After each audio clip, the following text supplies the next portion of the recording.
অনেককেই ইতিপূর্বেও বলেছি যে এই ওয়াহাবি থেকে সুন্নি হয় এইরকম লোকগুলোকে এত সহজে বিশ্বাস করে মাথায় উঠানো যাবে না। কেন? তারা মতলবীও হইতে পারে, তারা এমনও হইতে পারে যে সুবিধাগুলো ভোগ করলাম, সময় আইলে পোল্টি মারলাম, আগের জায়গার দোয়া ছিল। সুন্নি মুসলমান, এবার আপনাদেরকে দুইটা কথা কইয়া যাই। নও মুসলিম বক্তার নাম শুনলে মাঠ বইরা যায় মানুষ। তা আমরা মিলাদ শরীফের কথা শুনলে, সুন্নি আলেমদেরকে দেখলে ফেসবুক আইনা জিলাফি দেয়, তোমরা তো এটা দেও, আমরা দেখে নারাজ হইতা না, আমরা খুশি হই। আমার ভালো প্রশ্ন করছে, উত্তর দিব না? কষ্ট দিব। একজন হুজুরের নাম বলছেন হুজুর মিসবাহুর রহমান রফিকি, হ্যাঁ, ডব্লিউ থেকে সুন্নি হওয়া বক্তা মাইজবান্ডার দরবার শরীফকে নিয়ে বাজে মন্তব্য ও বন্ড দরবার বলে প্রচার শুরু করেছে এবং আজকে ফেসবুকে দেখলাম চরমনাই দরবারে বায়াত গ্রহণ করেছেন। দয়া করে এই মুনাফিকের বিরুদ্ধে কিছু কথা বলবেন। এইটা তো প্রশ্ন না, এটা একটা আবদার। আচ্ছা শোনেন,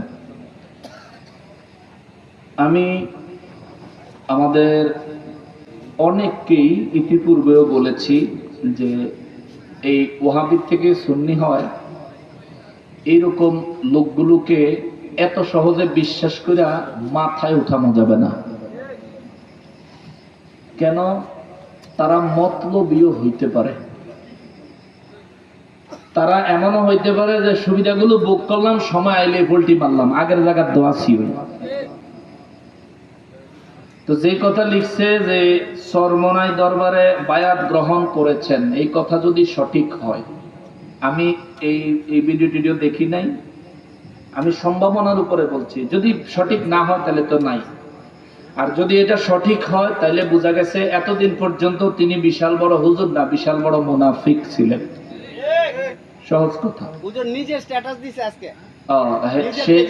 সে নিজে ফেসবুক থেকে নাকি স্ট্যাটাস দিছে, সে চরমনাই গিয়া মুড়ি দিছে। আচ্ছা যাই হোক, তাইলে সুন্নি মুসলমান, এবার আপনাদেরকে দুইটা কথা কইয়া যাই। নও মুসলিম বক্তার নাম শুনলে মাঠ বইরা যায় মানুষ, আছে না? যে বেড়া 3 দিন আগে মুসলমান হয়েছে, তে ইসলামের জানে ডাকি, তার লাগে আপনারা এত পাগলন কি লেগে? সে নতুন মুসলমান হয়েছে, তার উচিত হইল আগে ইসলাম সম্পর্কে শিখবে, জানবে, বুঝবে, উস্তাদদের থেকে সবক নিবে, তারপর উস্তাদদের অনুমতি ক্রমে ময়দানে এসে কথা বলবে। কথা কোন ঠিক কিনা? 3 দিন আগে মুসলমান হয়েছে, নও মুসলিম শুনলেই ফাবলিকাইয়া পাগল হয়ে যায়, আর তে গল্প শোনায় কেমবে মুসলমান হইল। আরো কিছু বিষয় আছে যে ওয়াহাবির থেকে সুন্নি হওয়া। মানুষ যদি আকীদা পরিবর্তন করে, সে যদি দিল থেকে করে, তার জন্য অন্তর থেকে বাহবা রয়েছে, উদারতাও রয়েছে, কিন্তু সাথে সাথে তাকে বিশ্বাস করা যাবে না। তাকে যাচাই করতে হবে, সময় দিতে হবে। মুসিবতের সময় আসলে সে অবশ্যই নিজের আপন রূপ, ভিতরের চেহারা দেখায় দিবে। যেমনি ভাবে এই মিডিয়ার ভাইয়ের কথা শুনে বুঝলাম, সে যেহেতু নিজেই স্ট্যাটাস দিছে, তার মানে সে এতদিন সুন্নিদের সাথে মুনাফিকি করে গেছে, এখন গিয়া আগের জায়গা গেছে। আমরা দোয়া করি আল্লাহ তার হেদায়েত নসিব করুক। জোরে বলেন আমিন, আরো জোরে বলেন আমিন। ইতিপূর্বেও যে তিনি অত্যন্ত ভালো কাজ করছেন এমন না, কারণ হচ্ছে মাঝখান দিয়ে হঠাৎ করে তে উদাও, তে নাই, তে বেলে ঘুম হয়ে গেছে আওয়ামী লীগের সময়। পরে কয়দিন পরে নিজেই বেলে বাড়িছে, আমার আবার ফোন দিয়া কয়, হুজুর আমি তো ঘুম হয়ে গেছিলাম, এখন সারা পাইছি। আমি কইলাম বলে ঘুম হইছ কেমনে আর সারা পাইছো কেমনে? তারে কই, তো হ্যাঁ কইল, হুজুর আমার কাছ থেকে এই স্ট্যাম্পে সিগনেচার নিয়ে তারপর আমার ছেড়ে দিস।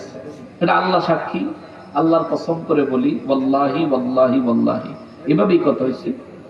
বললো হুজুর আমি আমার কাছ থেকে স্ট্যাম্পে সিগনেচার নিছে, তারপর আমার ছেড়ে দিছে। তা আমি বললাম যে কারা নিল? কয় দেখি নাই।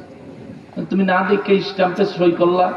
হুজুর তারা স্ট্যাম্পে না দিছে সই করতাম, তা আমি সই করছি। আমি বললাম দেখো, তোমার এই কথাগুলো যুক্তি সম্পন্ন না। তবে তার বিষয়টা যদি আসি, সে যেহেতু আগে সেই অঙ্গনে ছিল, এখন আবার সেই অঙ্গনে গেছে, তাহলে মাঝখানে আমাদের অঙ্গনে থাকার উদ্দেশ্যই ছিল আমাদেরকে ধোঁকা দেওয়া, নিজের স্বার্থ হাসিল করা। সে নিজের স্বার্থ হাসিল করে গেছে, আমাদেরকে ধোঁকা দিয়ে গেছে। আমরা আল্লাহর কাছে দোয়া করি, আল্লাহ তারে হেদায়েত দান করুক। জোরে কোন আমিন। আমি তাকে মন্দ কিছু বলছি?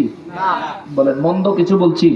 বাস্তবতা যেটা, যেহেতু সে আগেই ওই অঙ্গনে ছিল, এখন আবার ওই অঙ্গনে চলে গেছে, তাহলে মাঝখানে আমাদের মাঝে এসেছিল ধোঁকা দেওয়ার জন্য, স্বার্থ উদ্ধারের জন্য, পয়সা কামাই করার জন্য, সুন্নিদের ভাত তরকারি জিলাপি খাওয়ার জন্য।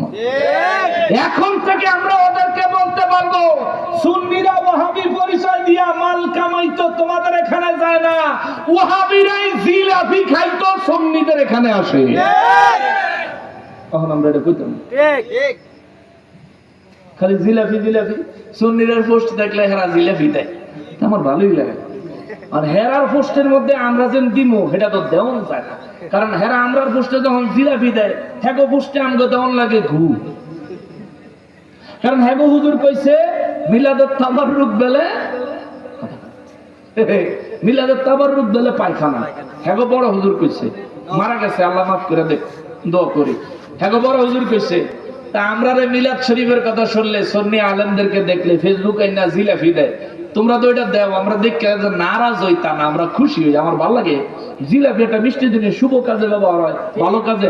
মিষ্টি তো মানুষ তখন খায় যখন কোনো ভালো কাজ হয়, ঠিক কিনা বলতে? আর হেরারে তখন আমরা কি দেওয়ান লাগে, কারণ সেটা তো আমরা দিতারি না। ওদের মতন কুরুচি আমাদের নাই। আমরা চাই সবাই সবার জায়গা থেকে দ্বীনের খেদমত করুক, আকীদা পরিশুদ্ধ করুক, প্রিয় নবীর মহাব্বতকারী হয়ে যাক। আল্লাহ পাক রব্বুল ইজ্জাত বাংলার প্রত্যেকটা ঘরে ঘরে প্রত্যেকটা মানুষকে প্রিয় নবীর আশিক, প্রেমিক, মহাব্বতকারী হিসেবে কবুল করুক। জোরে পড়েন আমিন। ওমা তৌফিক ইল্লা বিল্লাহ। সবশেষে কই, এই যে কইলাম তোমরা যে দিলা, তোমরা তো কালকে যেন দিবে আমারে, হেঁটে তো আবার আমার বিরুদ্ধে কইবে না। প্রমাণ আছে, হুজুর প্রমাণ আছে।